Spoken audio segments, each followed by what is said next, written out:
Voilà, écoutez, ce matin, c'était un peu particulier pour moi parce qu'il fallait que je choisisse un thème. Comme vous le savez, si vous étiez là dimanche dernier, on a terminé l'évangile de Marc. Et donc, Meg et moi, on s'envole pour un petit voyage jeudi. Et donc, j'avais un dimanche et je devais faire quelque chose. Alors, que faire face à ce choix? Eh bien, je vais vous annoncer ce que je vais prêcher et ensuite vous expliquer pourquoi. C'est tout simple. Vous êtes prêts?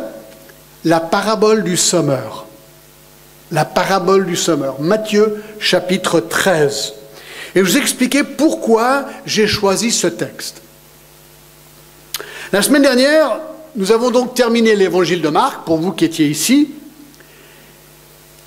en examinant le mandat dernier du Seigneur qui se trouve au 15e verset du chapitre 16, où Jésus dit ceci: « Allez partout le monde et prêchez la bonne nouvelle à toute création. » Alors c'est vrai que j'étais un peu frustré de m'arrêter là, honnêtement, sans élaborer un peu plus notre responsabilité d'annoncer l'évangile autour de nous. Et donc, je me suis dit, ce serait l'occasion d'élaborer un petit peu plus sur ce sujet. De plus, dimanche dernier, je crois que je l'avais annoncé très brièvement, nous avons eu notre première réunion d'évangélisation. Donc après le culte, on s'est vu, on a commandé des pizzas. Et on ne savait pas combien de gens viendraient. C'est José qui a organisé tout ça, José, un des anciens. Et étonnamment, 17 d'entre vous êtes venus. Et ça nous a un petit peu soufflé, on ne savait pas du tout combien de personnes viendraient. Mais ceci semble révéler qu'il y a un vrai désir dans l'Église d'aller plus vers l'extérieur pour annoncer l'Évangile autour de nous. Nous avons fait un brainstorming qui a duré presque 2 heures et nous avons dressé une liste d'idées. Alors, des idées, c'est pas ce qui manque, d'accord? Il y a plein d'idées. En fait, on a noté 12 idées. 12 idées à explorer en ce qui concerne l'évangélisation, comment on peut mieux faire pour annoncer l'évangile autour de nous.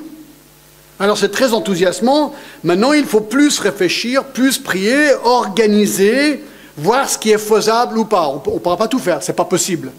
On a des très bonnes intentions, mais on est limité. On est une église de notre taille, on pourra faire que plusieurs choses, on ne sait pas exactement quoi encore, mais ça nous a beaucoup encouragé de voir qu'il y a un élan et un désir. Ça, c'est très très bien. Et troisièmement, la semaine prochaine, dimanche prochain, nous commençons ce que nous avons annoncé, la série du printemps. Il y aura donc 6 orateurs qui vont venir, et le titre, le thème général, c'est « Le prodige de la parole et son effet dans nos vies ». Il m'a semblé bon ce matin, quelque part, de lancer cette série, bien qu'elle ne figure pas sur la pub, donc l'intervention de ce matin, en nous rappelant que le prodige de la parole commence lorsque nous la semons.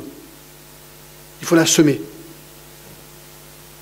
Donc aujourd'hui, je me suis dit, tiens, quel meilleur passage est-ce que nous pourrions étudier que la parabole du semeur, qui est l'enseignement suprême de Jésus sur l'évangélisation et sur comment s'y prendre. Et j'espère que non seulement ceci va vous encourager, mais aussi va diminuer votre crainte potentielle par rapport à l'évangélisation, parce que nous avons tous parfois un peu peur. Alors avec ça, je vous invite à aller avec moi à Matthieu chapitre 13, on change d'évangile, et je vais lire à partir du verset 1. Matthieu 13, à partir du verset 1. Ce même jour, Jésus sortit de la maison et s'assit au bord de la mer. Une grande foule s'étant assemblée auprès de lui, il monta dans une barque et il s'assit. Toute la foule se tenait sur le rivage. Il leur parla en parabole sur beaucoup de choses et il dit: « Un semeur sortit pour semer. Comme il semait, une partie de la semence tomba le long du chemin. Les oiseaux vinrent et la mangèrent. Une autre partie tomba dans les endroits pierreux, où il n'avait pas beaucoup de terre. Elle leva aussitôt parce qu'elle ne trouva pas un sol profond. Mais quand le soleil parut, elle fut brûlée et sécha faute de racines. Une autre partie tomba parmi les épines. Les épines montèrent et l'étouffèrent. Et une autre partie tomba dans la bonne terre. Elle donna du fruit, un grain 100, un autre 60, un autre 30. Que celui qui a des oreilles pour entendre, entende. Alors, si on avait parcouru Matthieu, comme on l'a vu dans Marc en fait chapitre 4, ce chapitre marque un tournant significatif dans le ministère de Jésus. Les leaders juifs viennent de le rejeter en concluant, après tous les miracles qu'il avait faits, qu'il était satanique, qu'il était ici issu de Satan. Jésus prononce sur eux un jugement sévère, comme quoi ils avaient commis le péché impardonnable, et à partir de là, la tension entre les Juifs et Jésus devient de plus en plus aiguë et très palpable, menant quelque temps plus tard, comme vous le savez, à son meurtre. Alors dans le chapitre 13, Jésus se confie à ses disciples pour les réconforter face à cette hostilité croissante. Il va leur expliquer la nature exacte du royaume de Dieu et à quoi ils peuvent s'attendre en tant que disciples engagés de Jésus-Christ. Il y aura 8 paraboles qu'il va donner et une des plus connues, j'ai envie de dire, c'est la parabole du semeur. Et ce que Jésus veut faire, en fait, en expliquant cette parabole, c'est de leur montrer en premier que les leaders juifs avaient un cœur de pierre. Avaient un cœur de pierre. Ils n'étaient pas du tout ouverts à l'évangile. Mais en plus, au travers de cette parabole, il va donner aux disciples la perspective de Dieu sur cette mission de l'Église, comme quoi ils devaient continuer de propager l'Évangile, même si la plupart des gens allaient le rejeter, certains sont toujours prêts à croire à l'Évangile. Donc voilà un petit peu l'arrière-plan. Alors au verset 1, on a un petit peu le contexte. Ce même jour, Jésus sortit de la maison et s'assit au bord de la mer. Donc, on apprend que ce qu'il va dire maintenant est le même jour de ce qui vient de précéder. Et il sortit de la maison, s'assit au bord de la mer. Le dernier discours au chapitre 12 s'était passé dans une maison proche de la mer de Galilée. Il sort donc de cette maison. Est-ce que c'est la maison de Pierre? Peut-être. Il s'assit au bord de la mer. Et tout le monde maintenant savait que Jésus allait enseigner. Quand il s'asseyait, c'était d'habitude pour enseigner. Il prend la posture d'un enseignant juif. Et une grande foule s'étant assemblée autour de lui, il monta dans une barque et il s'assit, toute la foule se tenait sur le rivage. Alors c'est intéressant, bien que les leaders juifs avaient rejeté Jésus, il reste très populaire parmi la population. Donc il y a une grande foule qui l'entoure très rapidement au bord de la mer de Galilée. Et si vous étiez sur le dernier voyage en Israël, on y était à cet endroit, c'était assez génial de pouvoir être sur cette plage. Il y avait plein de touristes. Mais cette foule devient tellement grande que pour pouvoir mieux parler à la foule, il décide de se mettre sur un bateau et être poussé dans les eaux à quelques distances du rivage. Donc il monte dans une barque, s'assied et toute la foule reste debout sur le rivage. Et il est dit qu'il leur parla en parabole sur beaucoup de choses. Nous apprenons que Jésus va enseigner la foule comme il l'a souvent fait auparavant, mais cette fois d'une façon différente, au verset 3. Il leur parla en parabole. C'est intéressant, hein? Il leur parla en parabole sur beaucoup de choses. Alors c'est quoi une parabole? Pourquoi une parabole? Et le mot parabole vient du mot grec balo, qui veut dire lancer ou mettre, et le préfixe para qui veut dire à côté de. Donc c'est de mettre quelque chose à côté de quelque chose d'autre. L'idée donc est de mettre, si vous voulez, prendre une vérité spirituelle ou morale et de la communiquer par le biais d'un exemple physique souvent tiré du monde naturel pour communiquer cette vérité de manière plus puissante. Donc c'est d'utiliser des exemples de tous les jours pour illustrer une vérité spirituelle. Et Jésus était champion pour faire ça. Top du top. Mais pourquoi des paraboles? Pourquoi? Et au verset 10, regardez, les disciples s'approchèrent et lui dirent « Pourquoi leur parles-tu en parabole ?» Si vous avez eu cette question, c'est la même question qu'eux, ils ont eue. Pourquoi en parabole? Dis-leur tout simplement, pourquoi les paraboles? Il y a vraiment 3 raisons, je ne vais pas rentrer dans le détail. Dans les versets 11 à 12, afin de révéler les mystères du royaume à ses disciples. Mais ce qui est intéressant, versets 11 à 13, il dit clairement que c'est pour cacher la vérité aux incrédules. Jésus leur répondit, parce qu'ils vous ont été donnés de connaître les mystères du royaume des cieux et que cela ne leur a pas été donné, car on donnera à celui qui a et il le sera dans l'abondance, mais à celui qui n'a pas, on ôtera même ce qu'il a. C'est pourquoi je leur parle en parabole, parce qu'en voyant, ils ne voient point et qu'en entendant, ils n'entendent ni comprennent. Quelque part, Jésus utilise des paraboles pour diviser les vrais croyants des faux croyants. Il veut les diviser.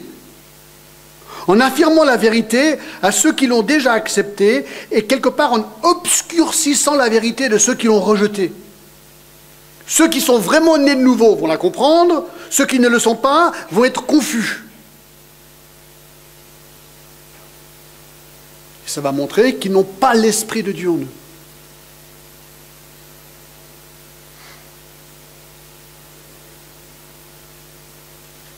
Donc, l'enseignement par le biais des paraboles contient un aspect de grâce envers les croyants et de jugement envers les non-croyants.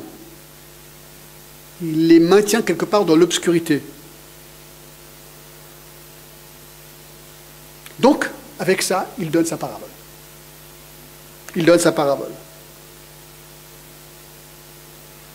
Alors, cette parabole, elle est vraiment intéressante, elle est toute simple, mais elle est... oui, elle est toute simple, mais les leçons spirituelles sont franchement incroyables. C'est vraiment très très intéressant. Regardons. Verset 4. Un semeur sortit pour semer. Alors, cette parabole, cette histoire est une histoire très connue, très commune, une scène très commune à l'époque, celle d'un paysan qui sème ses champs, peut-être du maïs ou de l'orge ou quelque autre semence. Alors le semeur, à l'époque, avait un sac pendu sur son épaule, tendu sur sa poitrine, attaché à sa ceinture, un gros sac. Les champs étaient préparés et labourés en rang, et le semeur, son sac plein de graines, descendait les sillons labourés, et avec une main habile, jetait la semence sur la terre labourée. Et après chaque poignée de graines lancée, sa main replongeait dans le sac pour répandre à nouveau le grain, et ainsi de suite, jusqu'à ce que tout le champ soit semé. Il montait, il descendait. Tchic, tchic, tchic, tchic, tchic. Alors, bien sûr, les semeurs à l'époque étaient très habiles. Néanmoins, il est évident que pas toute la semence allait tomber dans les endroits exactement qu'il voulait qu'il tombe. Et voilà sur quoi Jésus veut attirer notre attention. La semence est jetée, mais elle atterrit sur des endroits différents. En fait, sur 4 endroits différents. Premièrement, au verset 4, il dit « Un semeur sortit pour semer. Comme il semait, une partie de la semence tomba le long du chemin. Les oiseaux vinrent et la mangèrent. » Donc, une des caractéristiques des champs en Palestine autrefois, c'est qu'ils étaient sillonnés de chemins. Il n'y avait pas de barrière ni de fils barbelés comme nous avons aujourd'hui. Les champs étaient divisés par des sentiers. Et beaucoup de gens utilisaient ces sentiers pour aller là où ils allaient. Ces chemins étaient carrément des voies publiques, des chemins très fréquentés, de terre, mais avec les pieds qui passaient jour après jour, cette terre est devenue très battue, d'un trafic très dense avec les pieds des voyageurs, mais aussi, en plus, il y avait le soleil brûlant du Moyen-Orient qui cuisait cette terre, si vous voulez. Donc cette terre, elle était dure, dure comme du bois, ou dure comme de la pierre. En fait, Marc 2, 23 nous dit qu'un jour, le jour du sabbat, et je cite, « Jésus traversa des champs de blé où ses disciples se mirent à arracher des épis. » Donc Jésus et ses disciples sont sur un de ces chemins, dans ces champs, lorsqu'on l'accuse de cueillir et manger ce qu'il trouvait dans le champ le jour du sabbat. Donc le texte nous dit que le semeur sème, et en semant, une partie de la semence tombe, pas dans le champ, mais une partie, mais là une partie tombe sur le chemin dur battu. Et puisque la semence tombait sur ce chemin, elle ne pouvait pas pénétrer. Impossible. C'est vrai que je me suis toujours imaginé entendre ces graines rebondir sur ces chemins durs. Alors le texte nous dit que les oiseaux, toujours présents lorsqu'on labourait, mais aussi lorsqu'on semait, viennent et mangent les graines sur le chemin. En quelques secondes, ces graines sont dévorées, mangées par les oiseaux. Luc 8, 5 nous dit que les graines non dévorées par les oiseaux furent foulées aux pieds par les voyageurs. Donc voilà, ça c'est la graine qui tombe sur le chemin dur. Ensuite, d'autres graines tombent sur des endroits pierreux, verset 5. Une autre partie tomba dans les endroits pierreux, n'avait pas beaucoup de terre, elle leva aussitôt parce qu'elle ne trouva point de sol profond, mais quand le soleil parut, elle fut brûlée et sécha faute de racines. Donc le deuxième endroit où atterrit la semence est dans les endroits pierreux, il n'y avait pas beaucoup de terre. Alors d'habitude quand on lit, souvent quand on lit ça, on a l'impression, on imagine des champs pleins de pierres. Mais ce n'est pas une référence à des champs pleins de pierres ici. Premièrement, aucun agriculteur cultiverait un champ sans en premier enlever les pierres. Deuxièmement, verset 5 décrit la nature exacte de cette terre. Le sol n'avait pas beaucoup de terre, nous dit le verset 5. Elle n'était pas profonde. Elle n'avait pas beaucoup de terre. Elle leva aussitôt parce qu'elle ne trouva pas un sol profond. Et donc, le fait que le sol n'était pas profond empêchait la graine de pouvoir pousser. Ce qu'il faut savoir, c'est qu'en Palestine, il y a de nombreux plateaux de pierre à chaud de craie. À certains endroits dans le pays, cette plaque de pierre à chaud est très proche du sol. Parfois, il n'y a que quelques centimètres entre le sol et littéralement une pierre dure juste en dessous. Grande, très grande. Cette plaque est complètement invisible à l'œil. Avec une sonde, par contre, on peut traverser la terre et entendre cette pierre qui est sous le sol, mais qui est invisible. La terre était assez profonde pour le passage d'une charrue, pour labourer le champ, mais pas plus. Donc, le semeur sème son champ labouré. Une partie de sa semence tombe sur le chemin, l'autre dans les endroits pierreux où il n'y avait pas beaucoup de terre. Alors que se passe-t-il là? Eh bien, cette semence commence sa croissance comme toutes les autres semences qui sont sur le bon terrain. Elle leva aussitôt, nous le dit le verset 5, 6, une autre partie tomba dans les endroits pierreux, n'avait pas beaucoup de terre, elle leva aussitôt. Donc elle monte plus vite que les autres. Mais on n'y trouva pas un sol profond. Il n'y avait pas beaucoup de terre. Ben oui, c'est logique. La graine atterrit, se loge dans la terre, elle commence très vite à pousser des racines comme toute graine, des racines qui vont à la recherche de l'eau et de nutriments. Mais dans le cas, ici, très vite, les racines heurtent cette plaque de pierre qui est cachée sous la terre. Donc, elle cherche un parcours pour descendre, ça ne marche pas. Donc, tous les nutriments, les peu qu'elle trouve, vont vers le haut et poussent cette plante à grandir plus vite que les autres.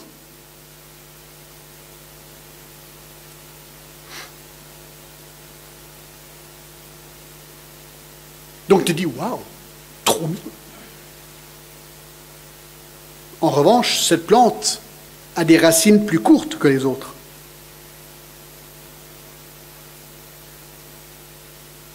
Pour un temps, cette petite plante paraît être plus saine que les autres, car au moins elle pousse.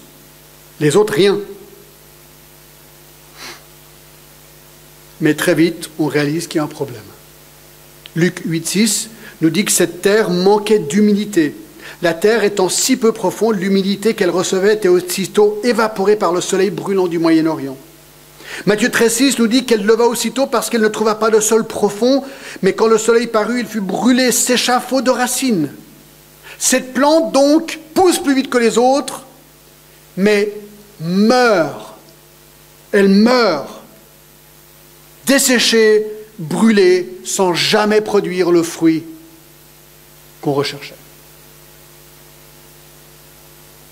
3. 3, verset 7. Les épines. Les épines. Une autre partie tomba parmi les épines, et les épines montèrent et l'étouffèrent. Alors il y a un troisième type de terrain qui reçoit la semence du semeur, c'est le terrain infesté d'épines. Ce terrain avait été préparé comme les autres, labouré, arrosé. Il avait l'air d'être un bon terrain. Nous le savons parce que le texte nous dit que les épines montèrent. Donc il n'y avait pas d'épines au début, mais elles montèrent. Luc 8, dans le passage parallèle, nous dit que les épines crurent avec elles. Donc, le semeur sème, il pense que cette semence tombe dans la bonne terre, elle paraît être de la bonne terre. La semence commence à pousser, mais avec elle, plein d'épines. Et tout jardinier, même les non-jardiniers comme moi, savent que les mauvaises herbes poussent 2 fois plus vite que les bonnes herbes. Alors ça, j'ai jamais compris pourquoi, mais c'est comme ça. D'accord? C'est incroyable. C'est quand même dingue. C'est la chute. C'est la chute. Genèse 3. Bref, ça c'est une autre question. D'accord? Ainsi, les deux poussent ensemble, mais très vite, les épines montent et l'étouffent. Le dit le texte. Pourquoi? Parce que les épines ont sucé du sol les nutriments dont avait besoin la bonne semence pour vivre. Ce fut une mort lente et agonisante pour cette plante, étranglée par des épines meurtrières. C'est un peu dramatique, mais c'est pas faux. D'accord? Le résultat, c'est quoi le résultat? C'est très important. Pas de fruits. 0 fruit. Notez-le bien. Terre 1, terre 2, terre 3, pas de fruits, 0.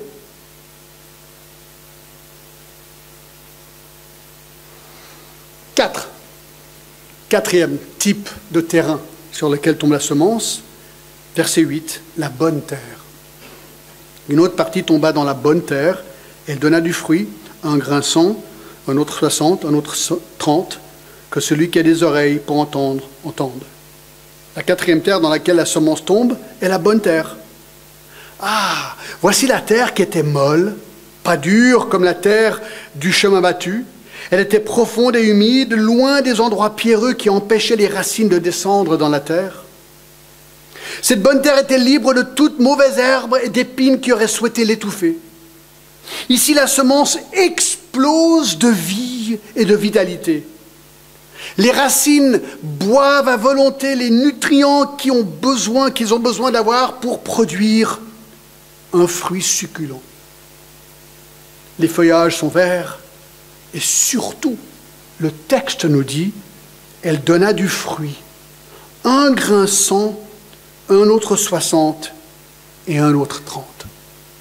Imaginez l'abondance ici. Un grain qui donne 100 fruits. En Palestine, on nous dit que la moyenne du rendement du grain est de 8 pour 1. Une moisson qui rendait 10 pour 1 était fabuleuse. Mais le rendement dont parle Jésus est réellement extraordinaire. Un potentiel de rendement 100 pour 1. Alors moi, dans ma non-compréhension de tout ça, j'ai pensé au maïs. Alors moi, j'aime beaucoup le maïs, d'accord? Si je ne me trompe pas, si vous prenez un de ces petits trucs de maïs, comment ça s'appelle un truc de maïs? Comment ça s'appelle? Un grain, d'accord? Oui, c'est très compliqué. Prenez un grain de maïs, vous mettez dans la terre. Arrosé, dans la bonne terre, d'accord? Vous arrosez, vous attendez, ça pousse. Et ensuite, il y a des épis. Des épis, je ne sais pas combien d'épis il y a sur chaque tige. Est-ce que vous savez? 2 ou 3. Oh, il y a quelqu'un qui s'y connaît, ça se voit. Donc, c'est bien une tige avec 2 ou 3 épis. Combien de grains sur chaque épi, on estime? Puisque tu connais. 500? Non. 100? 200? Hein? 100? Oui, quelqu'un, il y a. Qui dit mieux? Combien? 400? 400 grains sur un truc de maïs. Waouh! Et puis il y a combien de ces... combien d'épis? Il y en a 3 ou 4, donc ça ferait plus de 1200 grains pour un grain. Là, c'est du bon rendement, vous voyez. C'est ce qu'il est en train de dire ici. C'est du fruit. C'est du fruit. Incroyable. Une récolte abondante. Voilà la parabole. Voilà la parabole. Ok? Qu'est-ce qu'elle veut dire? Qu'est-ce qu'elle veut dire? Bien, regardez verset 18. Entre ces deux versets, il explique pourquoi il parle en parabole. On va directement au verset 18. D'accord? Vous donc, écoutez ce que signifie la parabole du semeur. Ah! Maintenant, on va comprendre. Il va expliquer cette parabole.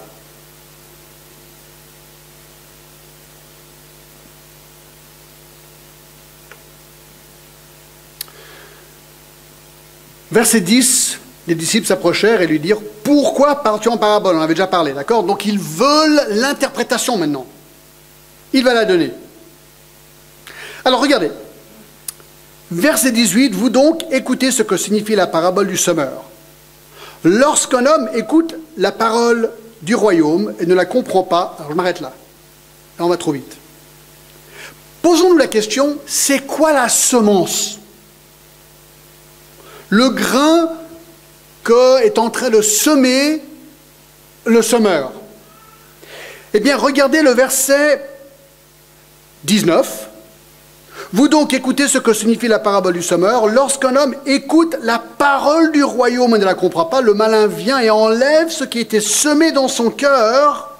Cet homme est celui qui a reçu la semence le long du chemin. Donc là, il dit que la semence en fait, c'est la parole du royaume.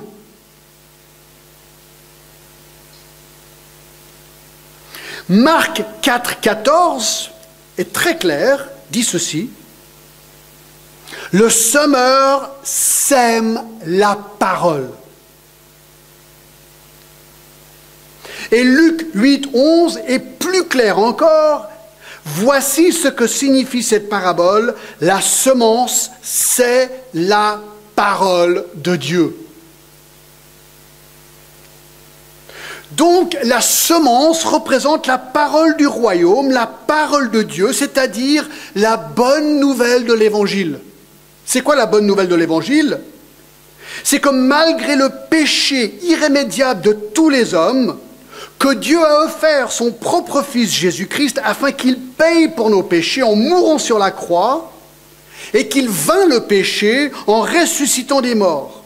L'offre du pardon est donc gratuite et doit être reçue individuellement par la foi uniquement, en confessant de cœur son péché, en vouloir s'en détourner et en recevant Jésus-Christ par la foi comme Sauveur et Seigneur.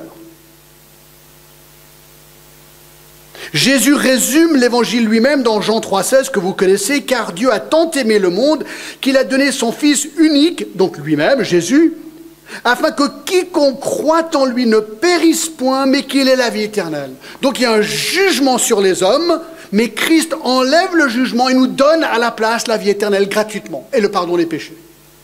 Ça, c'est la bonne nouvelle du royaume ou de l'évangile.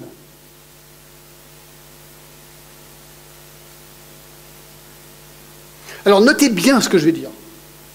Notez bien que le semeur ne crée pas la semence. Tout ce qu'il fait, c'est de prendre la semence et la remettre dans du terrain. C'est tout. Et c'est incroyable combien de gens peuvent prendre la semence et la tordre avant de la redonner. Donc, il faut juste donner l'évangile, c'est tout. Pas très compliqué. Alors maintenant, qui est le semeur? Qui est le semeur? Celui qui sème. Matthieu 13, 37. Il répondit, « Celui qui sème la bonne semence, c'est le Fils de l'homme. » C'est le Fils de l'homme. Puisque le Seigneur nous a confié à ses disciples la tâche d'annoncer la bonne nouvelle, on l'a vu dans Marc 16, 15, le semeur, c'est celui qui sème cette bonne nouvelle, qui la répand, qui l'annonce, qui la propage. Quelque part, bien sûr, c'est le Seigneur. La parole du royaume, c'est le Seigneur. L'évangile, c'est le Seigneur. Mais nous sommes, quelque part, ses ambassadeurs et nous semons ce que lui sème. En fait, les semeurs, c'est qui? C'est toi et moi. Les disciples. Marc 16, 15, il leur dit « Allez par tout le monde, prêchez la bonne nouvelle à toute la création ». Donc, c'est nous, en tant que ses disciples, qui faisons cette tâche. Si même une fois dans ta vie, tu dis « Ouais, moi je ne suis pas très bon ». Si une fois, tu as même tenté, même maladroite, d'annoncer la bonne nouvelle à quelqu'un, t'es semeur. T'es semeur.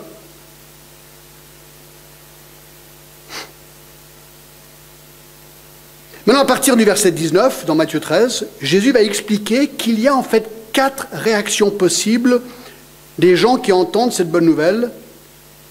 Ces 4 terrains représentent 4 réactions possibles. Alors là, nous on sème, et vous allez voir 4 types de réactions. Numéro 1, le cœur dur. Le cœur dur. Verset 19. Lorsqu'un homme écoute la parole du royaume, donc il l'écoute, mais ne la comprend pas, le malin vient et enlève ce qui était semé dans son cœur. Cet homme est celui qui a reçu la semence le long du chemin. Donc ici, le chemin, ce chemin dur, représente un cœur durci. Cette personne écoute la parole du royaume, cette personne écoute le message de l'évangile, mais elle ne le comprend pas. Très important. Il écoute, ou elle écoute, mais ne comprend pas. Peut-être pas attentif, indifférent, négligent, peut-être hostile. Il écoute, mais tu réalises qu'il ne comprend pas, quoi.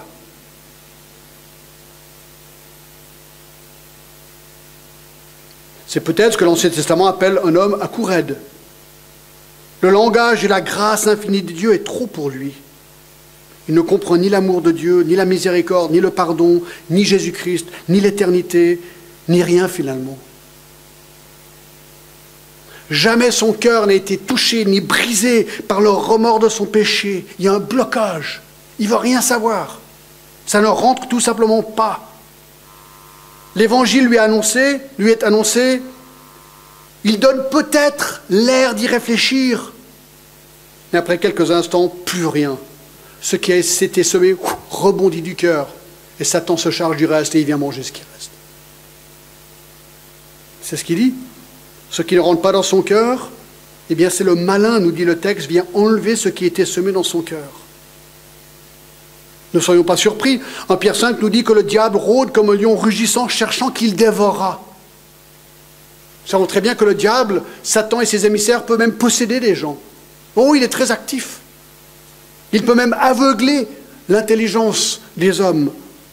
2 Corinthiens 4, 4, l'évangile est voilé pour ceux qui périssent, pour les incrédules dont le Dieu de ce siècle a aveuglé l'intelligence, afin qu'ils ne voient pas briller la splendeur de l'évangile, de la gloire de Christ qui est l'image de Dieu. Est-ce que vous connaissez des gens comme ça? Peut-être des membres de votre propre famille.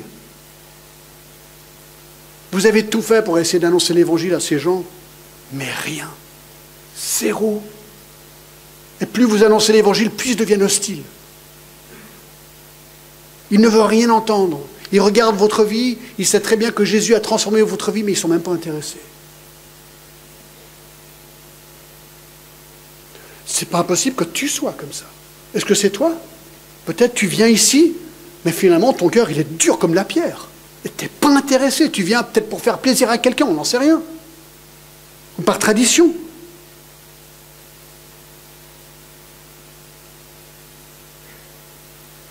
Ça, c'est le premier type de terrain. Dur, dur, dur. Vous savez, moi, il y a des gens dans ma vie, même des membres de ma famille, j'ai dû décider d'arrêter de leur annoncer l'évangile.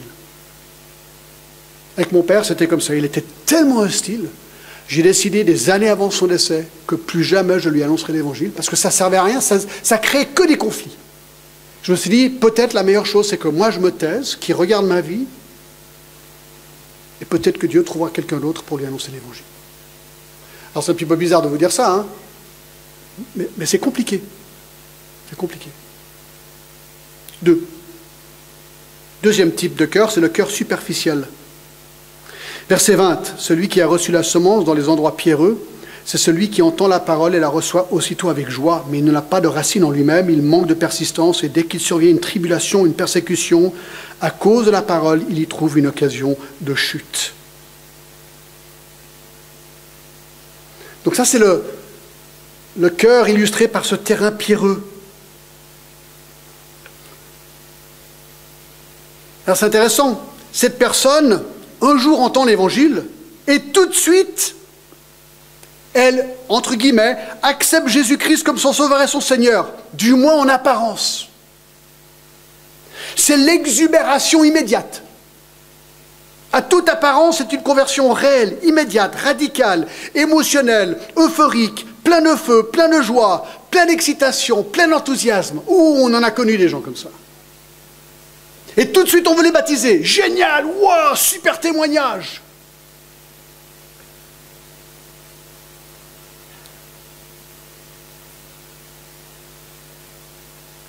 Et parfois, les gens comme ça, on est émerveillés. On voit ces gens, leur zèle. Puis on se regarde, nous, on se dit, wow, et moi, alors, mon zèle, il est où? Mon zèle a un peu disparu. Eux, ils sont pleins de feu, pleins de joie. Ils annoncent l'évangile à tout le monde. Tu dis, tu vas être pasteur, tu vois, je sais pas. Et tout d'un coup, tout change. Subitement. Verset 21. Il n'y a pas de racine en lui-même. Il manque de persistance. Et dès que survient une tribulation ou une persécution à cause de la parole, il y trouve une occasion de chute. D'un jour à l'autre, tout change.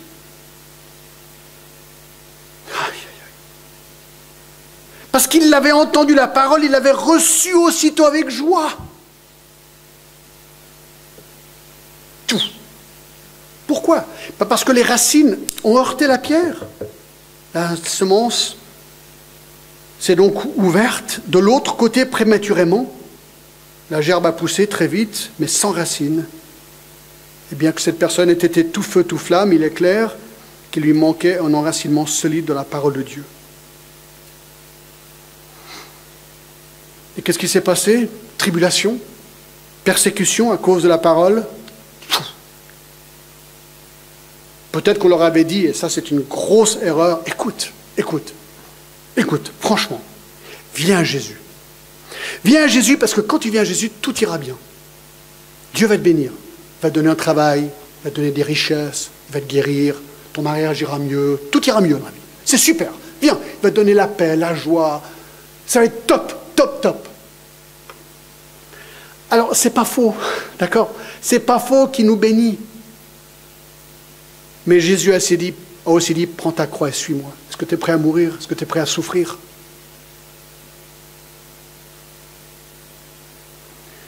Dans Jean 15, Jésus a dit, s'ils m'ont haï, ils vont te haïr aussi. Peut-être on devrait leur dire ça aussi. Écoute, si tu viens à Christ, ça va être la galère. Les gens vont te haïr. Ta famille va se tourner contre toi. Tes amis vont te prendre pour un fou. Ça va être compliqué peut-être au travail aussi si tu parles trop de Jésus-Christ. Est-ce que tu es vraiment prêt? Est-ce que tu es vraiment prêt à suivre Jésus-Christ et à donner ta vie? Ben, ça va être dur. Parce que ta vie en Christ va être un rappel au monde comme quoi leur péché est une offense à un Dieu saint. Et ça, ils n'aiment pas.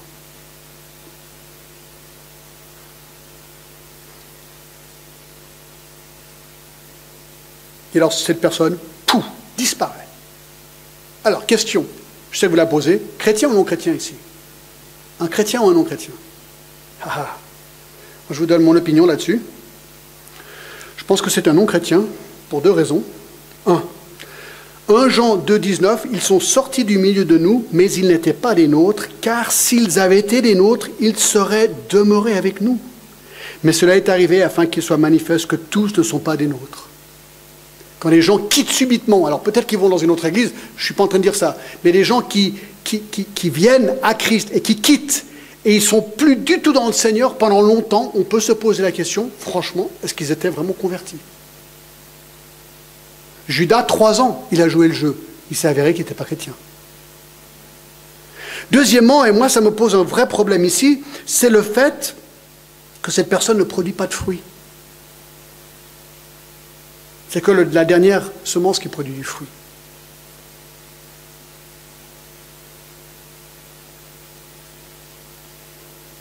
Alors qu'est-ce qui s'est passé? Les soucis du siècle. Excusez-moi, je suis encore dans le deuxième, excusez-moi. Voilà, je m'arrête là. Tribulation, persécution. Troisième terrain, le cœur mondain, verset 22. Celui qui a reçu la semence parmi les épines est celui qui entend la parole, mais en qui les soucis du siècle et la séduction des richesses étouffent cette parole et la rendent infructueuse.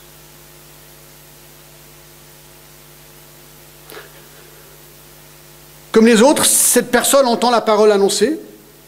De nouveau, c'est une conversion apparente. Cette personne donne l'impression de croître dans sa nouvelle foi, paraître plus sérieux que l'ami numéro 2. Il donne l'impression de progresser, peut-être un petit peu moins éclatant que l'autre, mais au moins il progresse. Mais très vite, on réalise qu'il y a un problème qui surgit dans cette vie. C'est ce qu'on appelle monsieur et madame excuse. Peu à peu, on commence à voir cette personne de moins en moins. Au début, il venait au culte, il tenait sa nouvelle Bible dans sa main, il venait à des réunions, il était emballé. Mais peu à peu, on commence à voir cette personne de moins en moins, on l'appelle, on est gêné, oui écoute, on aimerait t'encourager, comment ça va? Oui, mais tu sais, j'ai quand même pas mal de soucis dans la vie aujourd'hui. J'ai beaucoup de travail en ce moment, tu sais, je suis terriblement fatigué, ma famille a besoin de moi, mes enfants, je dois prendre ici et là, j'ai pas trop de temps pour lire ma Bible, j'ai des problèmes, des contraintes, au travail c'est compliqué, je dois réparer ma maison, et puis il y a le toit qui coule, et puis je dois partir en voyage, il y a ma famille qui m'appelle, et puis il y a les vacances aussi, et puis il y a tellement d'excuses.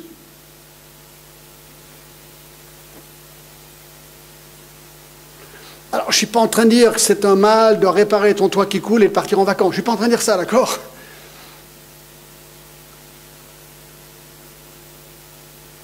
Ce sont les soucis du siècle. C'est ce qu'il dit ici.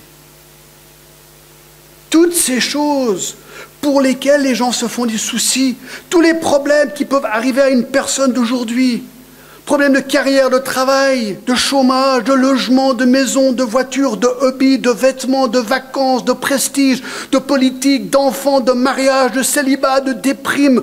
Combien de soucis? Ah, les impôts aussi. Et le problème, c'est que ces soucis peuvent prendre peu à peu la première place.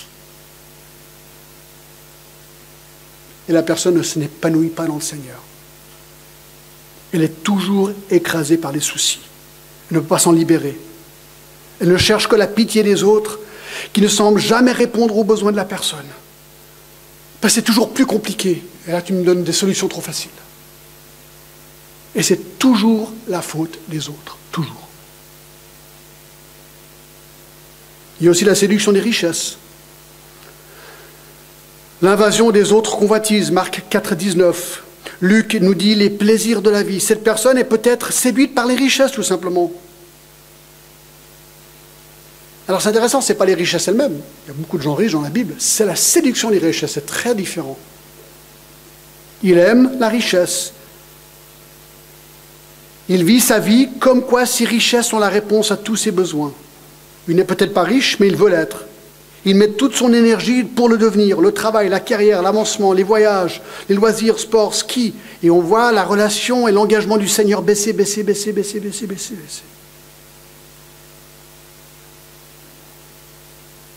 Alors ces personnes viennent au culte et viennent à l'église de temps en temps pour ce que j'appelle des cures de déculpabilisation. Voilà. Et ils ne voient même pas le danger d'être séduits. Et ce qui est intéressant, Luc 8 nous dit qu'ils rendent la parole infructueuse et étouffent la parole. Pas de fruits. Pas de fruits.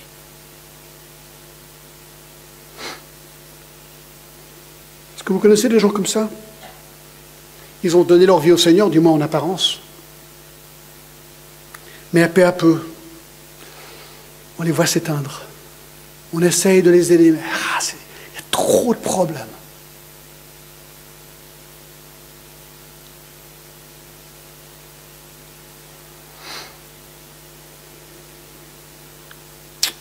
Compliqué, hein? Jésus a dit, vous ne pouvez servir Dieu et Mammon. Quelque part, il y a un choix. Hein. Quand on suit Jésus-Christ, c'est tout ou rien, en fait. C'est tout ou rien. Il y a un très grand prix à payer lorsqu'on suit Jésus-Christ. Ouais. Heureusement que le 4e point est là, sinon on serait vraiment dans la déprime, là, d'accord? Verset 23, regardez. La bonne terre.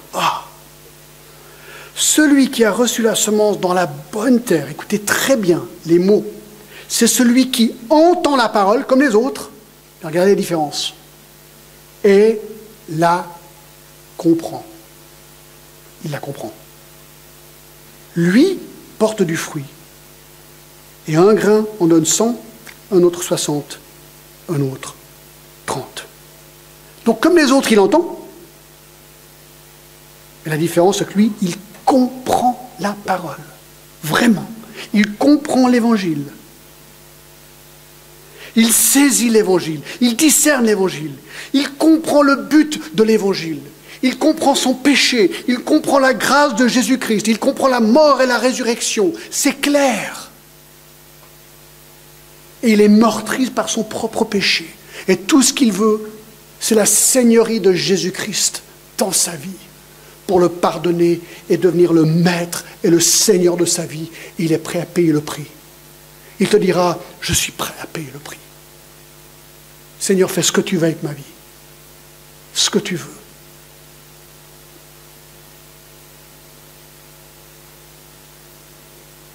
Et cette vie-là, elle est transformée d'un jour à l'autre. Il comprend dorénavant qui est Jésus, son Sauveur et son Seigneur, le Maître de sa vie. Et vous savez quoi? Vous savez ce qu'est la différence entre lui et tous les autres? C'est absolument génial. C'est ce qu'il dit. Il porte du fruit. Ça se voit. Ça se voit dans sa vie. Je vais être catégorique, d'accord, mais ce n'est pas moi qui dis, je crois que je suis en train de répéter ce que Jésus dit dans d'autres mots. Vous êtes prêts? Le voici. Un vrai chrétien porte du fruit. Point final. Un chrétien sans fruit n'existe pas. Un arbre, Jésus dit, est reconnu par son fruit. S'il n'y a pas de fruit, on conclut quoi? Il n'y a peut-être pas d'arbre, en effet, ou l'arbre a un problème, il est mort. Et qu'est-ce qu'on fait avec les arbres morts? Jean 15, coupe. Oui, on jette dans le feu. Matthieu 3, 2, repentez-vous car le royaume des cieux est proche. Verset 8, produisez donc du fruit digne de la repentance. Jean-Baptiste a dit ça. C'est intéressant. Même Jean-Baptiste le disait au tout début, une vraie conversion porte du fruit, point à la ligne. Et Romains 7, 4, de même mes frères, vous aussi, vous avez été par le corps de Christ mis à mort en ce qui concerne la loi, pour que vous apparteniez à un autre, à celui qui est ressuscité des morts, afin que nous portions du fruit pour Dieu. Quel genre de fruit? Il y a deux types, globalement, des fruits d'attitude. Galates 5, 22. Le fruit de l'esprit, c'est l'amour, la joie, la paix, la patience, la bonté, la bienveillance, la foi, la douceur, la maîtrise de soi. Du fruit d'attitude. Mais il y a aussi le fruit du comportement. Le fruit du comportement. Dans Romains 6, 22, on cite souvent 23, mais le 22, il dit « Mais maintenant, étant affranchis du péché et devenus esclaves de Dieu, vous avez pour fruit la sainteté. » Des fruits d'attitude, mais des fruits de sainteté. C'est-à-dire que ce que j'aimais avant mon péché, soudainement, je ne l'aime plus. Et ce que je détestais avant, la sainteté, maintenant, je l'aime. Oh, il y a un truc qui ne va plus. Ben non, ça ne va complètement plus. Parce que c'est complètement inversé. Ce que tu aimais, tu n'aimes plus. Ce que tu n'aimais pas, tu aimes. Et les gens te regardent et disent, mais il est fou. Non, je suis chrétien. Non, je suis chrétien. Dieu a transformé ma vie. Et ma vie, maintenant, a un sentier de sainteté avec des attitudes de sainteté. Vous dites, ouais, mais John, moi, il n'y a pas beaucoup de fruits dans ma vie. Je passe par une période difficile.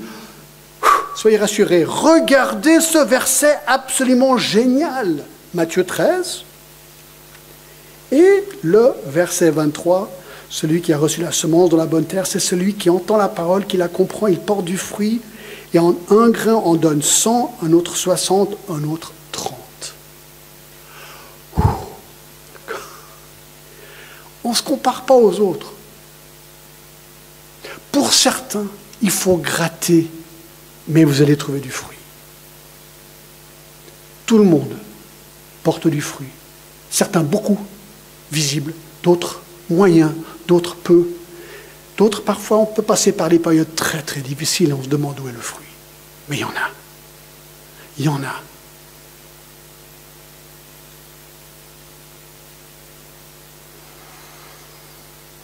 Je termine. Quel est le but de cette parabole?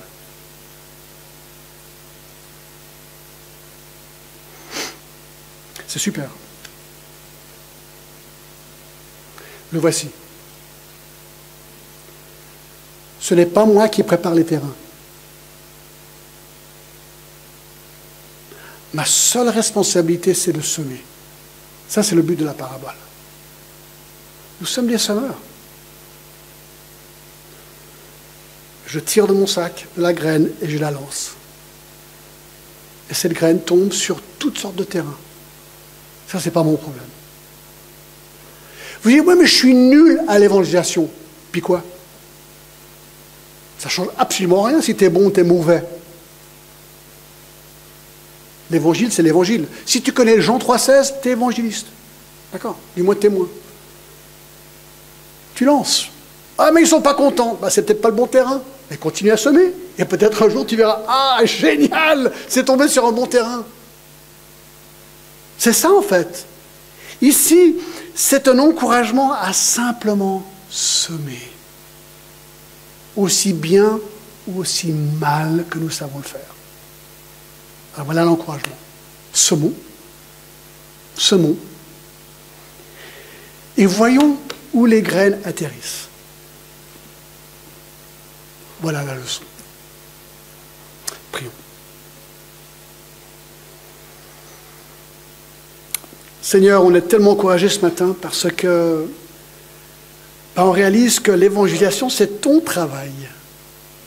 C'est toi, Seigneur, qui prépare les cœurs. Nous, on n'est que là pour... Et Seigneur, nous te remercions parce que ça allège le travail, vraiment. Et peut-être que 3 sur 4 réagiront négativement. Mais ce n'est pas grave. Ça, c'est entre toi et eux. Seigneur, notre rôle, c'est simplement de semer et de nous rappeler que beaucoup rejetteront l'Évangile, mais de temps à autre, cette semence tombera sur un bon terrain. Seigneur, merci. Et nous, dans la suite de cette Église, tu vois que l'été arrive, ensuite l'automne. Aide-nous, Seigneur, à savoir comment anticiper j'ai envie de dire presque une campagne d'évangélisation, Seigneur. Comment nous pourrions mieux faire pour mieux semer? Ça, c'est notre rôle. Seigneur, merci. Merci de tout cœur pour ta parole qui est si puissante. À toi la gloire, au nom de Jésus-Christ. Amen.